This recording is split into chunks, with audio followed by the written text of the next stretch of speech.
Hi gang, it is once again Shoutout Sunday. Today I'm going to be featuring two women who are building communities based on sharing experiences and support. But first, a look back at what's been going on this week in the VEDS community. First of all, a warm welcome to new VEDSie, Tony Raven. Tony is just joining us today on day 13. You'll find his channel linked in the description below. Happy to have you with us this month, Tony. For videos this week, we had a few obligatory I don't have a video today videos, as well as a few life updates, and I actually really like this part of VEDS. Since we're committed to uploading a video every day, and I don't think there's a single one of us who has every day planned out, there are bound to be a few days where our uploads are more casual. I know that Tony mentioned that seeing James just grab his phone and chat about whatever movie or musical he's recently seen was the thing that made him go, okay, maybe I can do this. And I was very much the same way. I had been watching Matt and Jesse do VEDS for years, but it wasn't until the year that Tessa grabbed her phone and started uploading her videos to Tumblr that I thought, maybe VEDS is something I can do too. And here we are.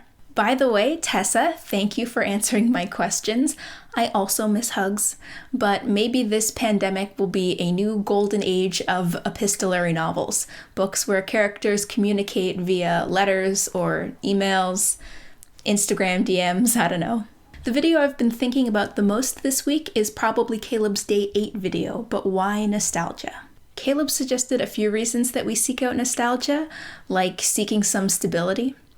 There is comfort in returning to the past rather than facing the present moment. Tessa mentioned in the comments returning to things that were popular when she was growing up, but that she missed out on for whatever reason because of the state of her life at that moment, and that she had reclaimed those years in some way through popular culture.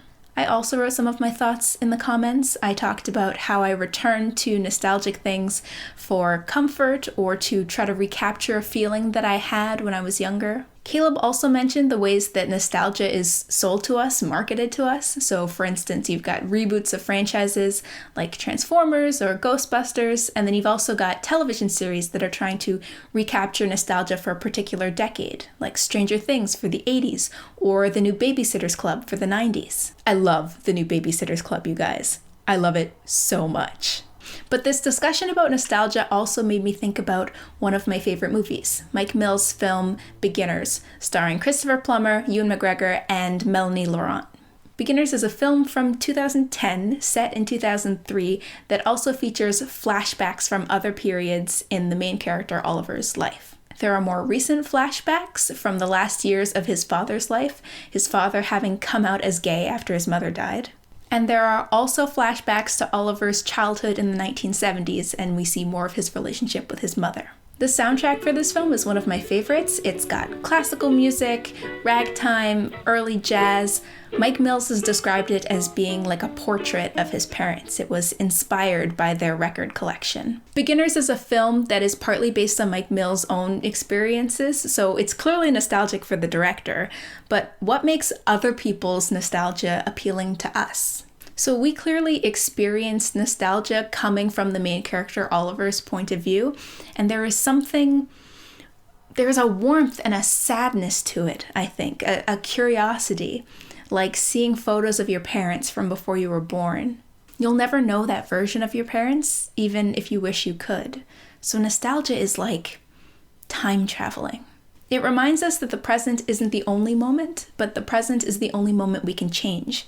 The past is preserved in amber, or in photographs, or record collections, or home movies. Things that are flattened, framed, and faded. And now on to today's shoutouts. First up, Sierra Bogus's Light Lessons. If you're a musical fan, you may know Sierra from her roles as Christine Daae in Phantom of the Opera and Love Never Dies, or as Ariel in The Little Mermaid. Or maybe you're familiar with her signature mantra, "You are enough. You are so enough. It is unbelievable how enough you are." Sierra developed these little cards called Light Lessons, and each one has a word or a phrase on it, like trust and release, be curious, or integrity. They're designed to help you focus your attention and to realign with your purpose.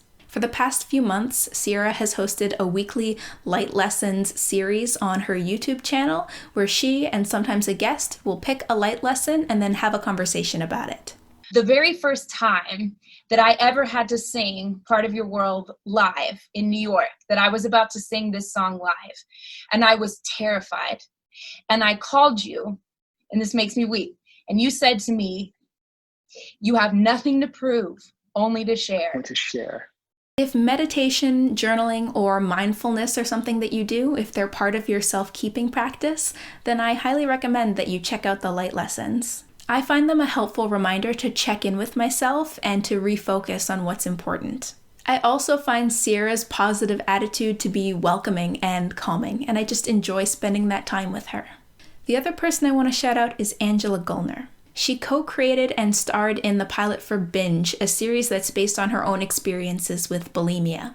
Binge, if you haven't seen it, is dark and funny and honest. It's been in development for a long time, and hopefully it's headed to TV soon. You can find the original pilot, a prequel, plus a little COVID-themed mini-series on the HLG Studios YouTube channel. But I wanted to specifically shout out something else that's happening on the channel, which is Angela's Sunday support live streams.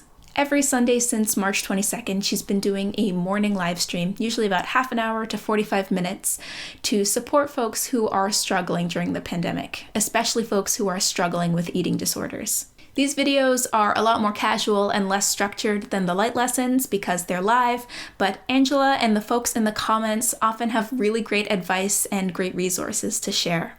Since she struggled for a long time and is now well into recovery, Angela has a lot of empathy for other folks who struggle with disordered eating and body shame and has some great advice on those subjects, as well as more general topics like how do we practice loving ourselves? This is a great question, and I think there are so many different ways of doing this. How do I make myself feel loved? So I like to do sensory things sometimes. Spending time with people that support you, absolutely. For me, coloring has been a big thing. For me, I've got, the love I have for my dog. Animals can be really, really helpful with that. And on that note, I'm going to wrap things up for this Sunday. This week is going to be a busy one at work for me, so if my videos are a little more impromptu and less edited, that's why. In case anybody enjoyed my karaoke video on Wednesday, I'm pleased to report that there is now a new video in the secret karaoke playlist, a cover of Cherry Wine by Hosier. The video is desaturated and stylish, and I sound pretty good too. And I'm currently at 98 subscribers, so if you know anyone who might be interested in my content, maybe shoot them a link to my channel. At 100 subscribers, I can get a custom URL, and my self-esteem level's up. Okay, seriously, numbers don't matter, but people do. So to everyone watching, thank you. And I will see all of you tomorrow.